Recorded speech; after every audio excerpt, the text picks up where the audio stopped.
Good morning. In the last class, we had discussed depreciation. Now, in continuation with depreciation, we will discuss capital loss. Now, as we know that depreciation is the fall in value of any asset due to normal wear and tear and expected obsolescence. But there are some reasons due to which the value of asset decreases, but it is not a normal wear and tear and it is not expected to. So these type of situation can be a situation like accident or natural calamity or theft or any such situation which is not expected, but it reduces the value of asset or productivity of asset. These are called capital loss. So any loss in the value of asset or productive capacity of the asset due to extraordinary situations like accident or natural calamities. Now, depreciation, since it is expected, it is different from capital loss. So it is not a part of depreciation. Capital loss is not considered as a part of depreciation, and there is no provision made for such type of capital loss also. Normally we make provision for depreciation in books of accounts, but in case of capital loss no such provision is also made. So quickly we will go through the difference between depreciation and capital loss. What is depreciation? It is the gradual fall in value of fixed asset due to normal wear and tear and expected obsolescence. Normal wear and tear, we had discussed that in a normal use the value of any asset decreases. You will find that furnitures or machinery, due to normal use, they depreciate or their value depreciates. And expected obsolescence, due to change in fashion or technology, also the value of asset many times decrease. So this is depreciation. Capital loss, it is the fall in value of fixed asset due to unforeseen or unexpected obsolescence like earthquakes or theft or natural calamities or accidents. Depreciation does not affect the production capacity of the firm because a provision is made for depreciation. That means the producer knows that the value of the asset will decrease due to regular use, so he makes a provision for change in that machinery. So every year he provides for some amount of depreciation and he saves some money, and this saved money is further used to replace that asset or machinery. So after many years of use, the machinery is replaced with the help of depreciation. So this is one of the purpose of depreciation also, so that the machinery could be replaced easily and the production activity could continue. But in case of capital loss, because it is a sudden loss, an unexpected loss, it affects the production capacity. That means production may come to a halt or it may stop suddenly due to these type of activities or these type of incidents. Provision, generally there is a provision for depreciation for expected fall in value of asset. For example, if you know that if you have a vehicle and that vehicle will last for around 10 years, you will make a provision for depreciation and you will save some amount of money every year, so that after 10 years you can replace that vehicle and you can purchase a new vehicle. But in case of capital loss, no such provision is made because you don't know the quantum or amount of the loss that may happen. So how can you make a provision? So this, in case of capital loss, no provision is made for such unforeseen loss.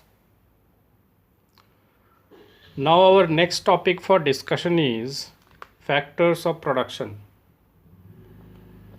Now what are factors of production? All those things that are required to produce or carry on the production activities, they are called factors of production. So these factors of production help in the production of goods and services. They are also called factor inputs. So factors of production, since these are the inputs in the process of production, they are called factor inputs. So they produce the output or the end product. So with the help of these factor inputs, we produce goods and services. Now what are the major factors of production? So any factor of production or different inputs of production are basically classified into 4 parts, and they are land, labor, capital and entrepreneurship. So what is land? All the natural resources are termed as land. So here land does not mean only a barren land. Land can be a place of production. So in case of a factory, it will be the factory or the place in which factory is situated. That place is called land. Or any other place where the production activity takes place, it is called land. It can be a factory, it can be a farm, it can be any other land. So it is called land, a place where production activity takes place. It comes under land. Then second is labor. We all know that labor is required to convert the raw material into finished goods. So we require labor in various forms. For example, in a farm, we require labor so that the farmer can produce goods and farmer can produce food grain. So he requires the laborer of farm laborers. So the physical effort that is provided by human beings is called labor. So we provide labor in various forms, and the form of labor changes from profession to profession. For example, workers in a factory, they are also laborer. Teachers are also providing their labor. Advocates and technicians, they are also providing their labor. The only difference is the type of labor changes from profession to profession. In some profession, it is only manual labor. In some professions or some activities, it is manual as well as mental labor, or physical as well as mental labor. So they all come under the category of labor. Whoever provides his mental or physical effort to convert the raw materials into finished goods or services with the help of machinery. Now third representative of factor inputs is capital. What is capital? Capital is required to start any production activity. It is actually the money which is invested into the production activity. We all know that to start any production activity, we require machinery, and to purchase machinery, we require money. Similarly, to purchase raw materials, in which the raw materials will be converted into finished goods with the help of machinery, we also require money to purchase raw materials. So all this money or wealth which is required to start the production is called capital. So this capital can be in the form of machine, tools and several implements. So all these things are termed as capital.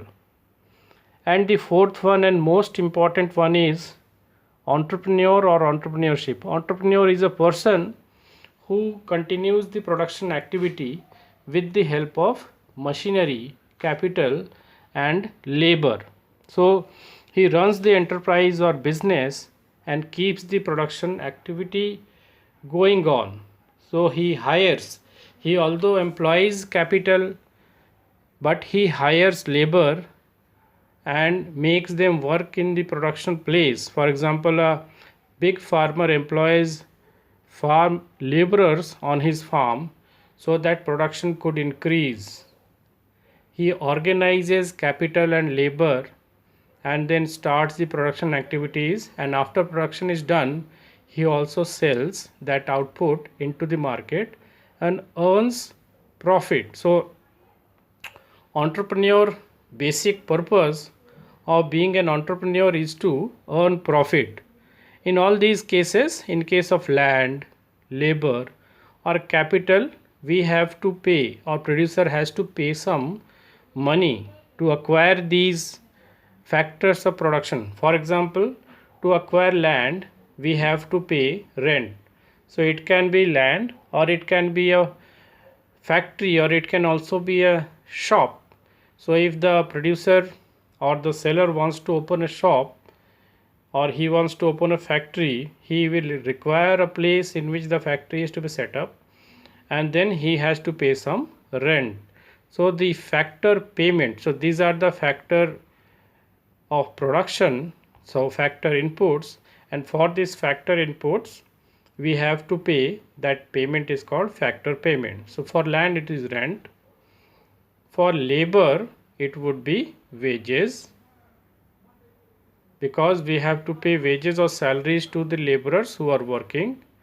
For capital, what do we pay if we acquire capital? Suppose we take loan from a bank, we have to pay something to the bank whenever we repay the amount. Suppose a producer has taken a loan of rupees 10 lakh rupees and he repays the amount of 10 lakh rupees after 1 year.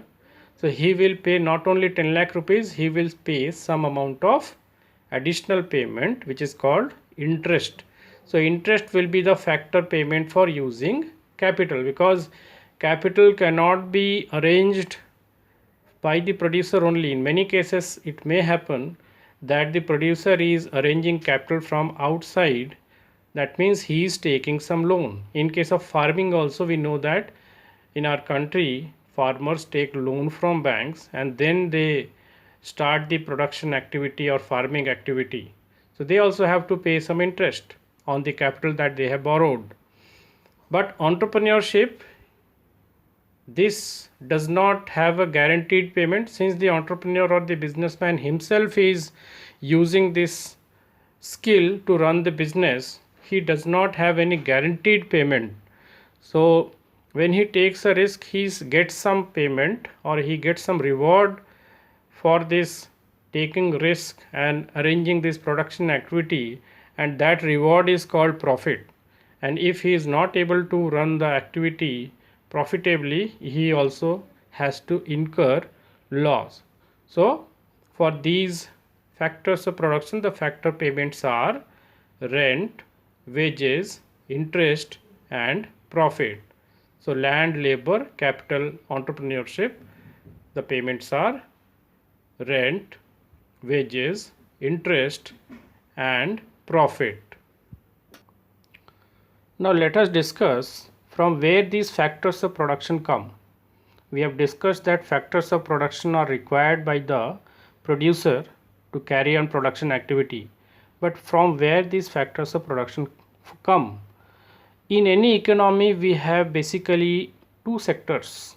One is household or the consumer sector, another is producer sector. So producers hire these factors of production from the household. We are the people, or the household are the people who own land.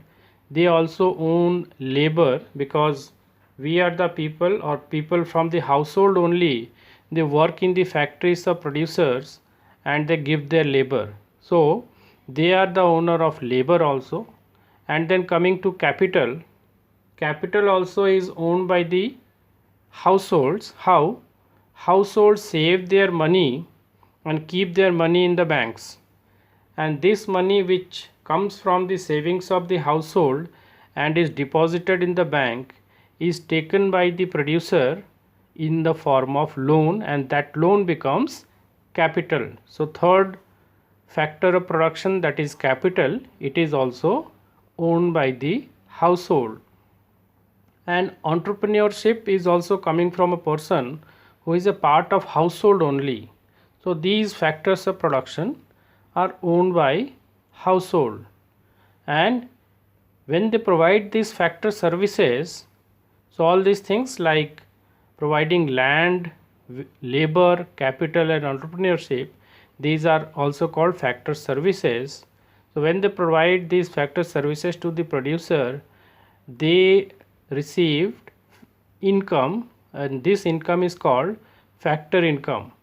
So the incomes which are rent, wages, interest and profit, these are factor incomes.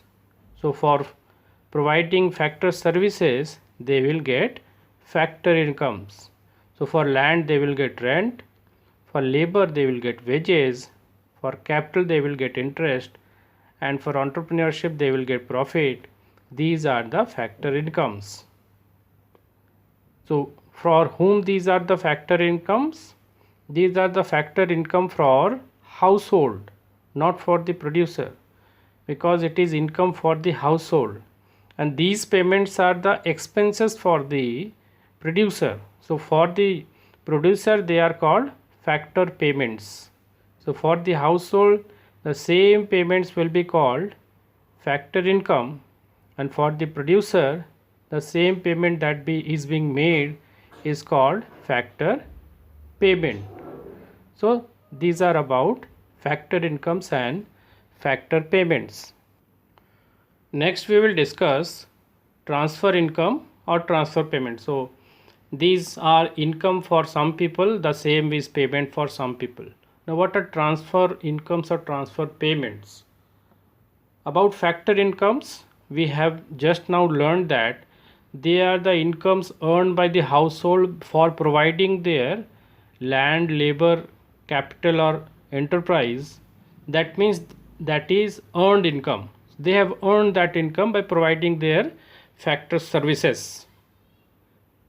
Now transfer income is an income which is earned, but it is not earned by providing any type of service or productive service. They are just getting these things, or household is getting this transfer income without providing any such service. So how can it be done? These payments are done by the government. So these are the payments done by government, and these are done by the government without getting any type of factor service. So what are these? Some examples are old age pension. We all know that old age pension given by the government to the people are given without any type of service. The peoples or old people are not doing anything, and then they are getting old age pension. So this is transfer income. It is a unilateral payment. Why are they unilateral payment? Because they are not getting, or the government is not getting anything in return of this payment. So this is unilateral payment for government. For the household it is income. Apart from old age income or old age pensions, other examples could be unemployment allowances. Although it is not very popular in India, in some foreign countries like America, people get unemployment allowances. Scholarships are provided by the government. Scholarships again are provided without getting any type of factor service. Students are not doing anything, and then they are getting scholarships. So it is also unilateral payment, that is transfer payment by the government. Subsidies provided by the government. We are getting subsidies on gas and other petroleum products, in food grains also, in ration shops. These are unilateral payment for which government is not getting anything in return. Gifts or donations, these are some examples of transfer payments. So they are unilateral payment. So these terms will be used in calculation of national income. So we have to remember these things, what are factor income and what are transfer income. Remember, factor income are those which are earned for providing or by providing any factor service. They are not free of cost. The people or household are providing factor services like land, labor, capital or enterprise, and in return of that they are getting factor income. They are bilateral payments, whereas transfer incomes they are getting, or household is getting, without providing any type of service or good. It is unilateral payment. They are not added, or transfer incomes are not added to the national income. While calculation of national income, we have to remember that only factor incomes are added to the national income or considered in calculation of national income. Transfer incomes are not considered. So quickly we will go through the difference between factor income and transfer income. What is the meaning of factor income? It is the income received by factor of production for rendering factor services in the production process. Those factor services are land, labor, capital and enterprise. Transfer income is received without rendering any productive services because they do not contribute directly to the production process. So they are transfer income. Nature, factor income, as I discussed, is included in national income, that means added to national income and domestic income. We will also come through the difference between national income and domestic income in the future classes. Transfer income is neither included in national income or domestic income. Since it is not earned income, it is not earned by people by providing any type of service. So it is not earned income. They have not earned, they just get as a one-sided payment or unilateral payment. It is an earning concept, as I am discussing again and again. Factor income is earned income, so it is an earning concept, and it is a received but not earned income. Examples of factor income are rent, wages, interest and profit. Everybody is earning either in any one of these forms only. A businessman is earning money in the form of profit. The salaried people are earning in the form of wages or salaries. Then banks are earning in the form of interest. Many people are also earning interest, and some people are earning rent. So these are the forms in which people are earning money for providing their services. So earned money can be in the form of these incomes only. And examples of transfer income or one-sided income are scholarship, old age pension. Now remember, old age pension, it is given by the government. Pension can be of two types. One pension is provided by the company to their retired employees, but that retired employees pension is not transfer income.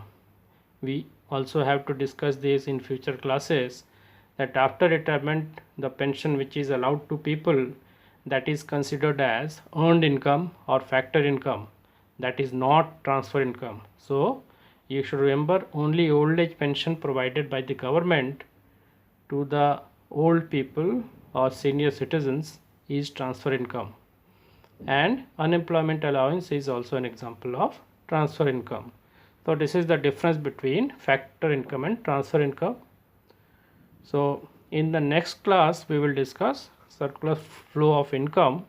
So you are expected to go through this topic. Thank you.